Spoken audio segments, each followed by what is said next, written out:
बहुजन India news today मध्ये आपलं स्वागत आहे. आता जाणून घेऊया ताज्या घडामोडी. नमस्कार. आपण पाहत आहोत बहुजन इंडिया न्यूज टुडे.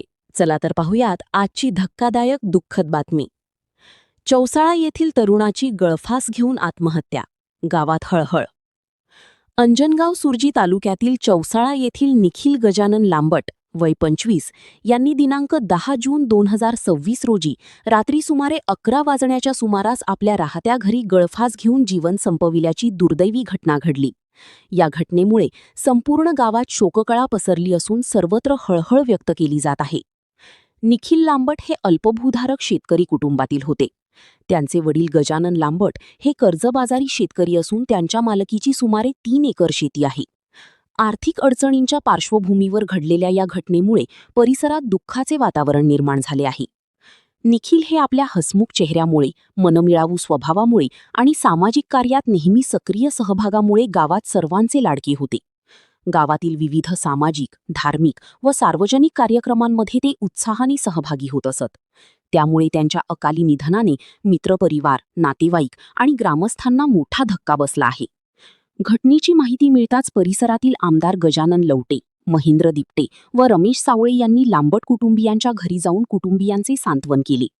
निखिल यांच्या निधनाबद्दल सर्व स्तरातून शोक व्यक्त करण्यात येत असून त्यांच्या आठवणींना ग्रामस्थांनी भावपूर्ण श्रद्धांजली अर्पण केली आहे. निखिल लांबट यांच्या पश्चात आई वडील, भाऊ, बहीण व मोठा आप्तपरिवार आहे. त्यांच्या निधनाने चौसाळा गावाने एक मनमिळावू, मदतीला तत्पर आणि सर्वांचा लाडका तरुण गमावल्याची भावना व्यक्त होत आहे. शासनाने लांबट कुटुंबाला आर्थिक शासकीय मदत तात्काळ जाहीर करावी अशी मागणी गावकऱ्यांनी केली आहे. बहुजन इंडिया न्यूज टुडेसाठी अंजनगाव सुरजी चीफ ब्युरो मनोज मेळे. लांबट माझा मुलगा मंदवा मुलगा 3 मुलं आहेत मला. निखिल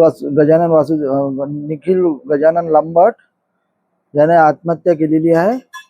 माझ्या इकडे बँकेचं कर्ज असल्यामुळे तो हवालदिल झाला मुलगा झाला होता, त्यामुळे त्याने आत्महत्या केली. 1,65,000 कोऑपरेटिव्ह बँकेचं कर्ज आहे. आज आपल्या चौसाळा गावामध्ये आलो असता, कुटुंबाला भेट दिली असता, खरकोश शेतकरी महाराष्ट्रामध्ये हवालदिल झालेले आहेत.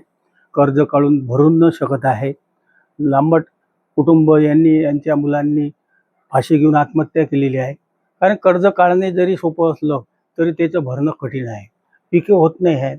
ऊन पावसाळा, पाण्यानं पिकं करपतात. पावसाळ्यात ओला दुष्काळासारखी परिस्थिती होते. उन्हाळ्यात ऊन निर्माण होते. त्यामुळे शेतकरी हवालदिल झालेले आहे, असहाय्य झालेले आहे. कसं जीवन जगावं हे काही त्यांना समजत नाही आहे. त्या कारणाने असे आत्महत्येचे प्रकार कर्जबाजारीमुळे होत आहे. माझी सर्व हात जोडून विनंती आहे, तहसीलदार मायबाप आणि कलेक्टर मायबाप, मुख्यमंत्री मायबाप यांनी आपल्या या तांबट कुटुंबाला खरोखर मदत करावी अशी माझी विनंती आहे.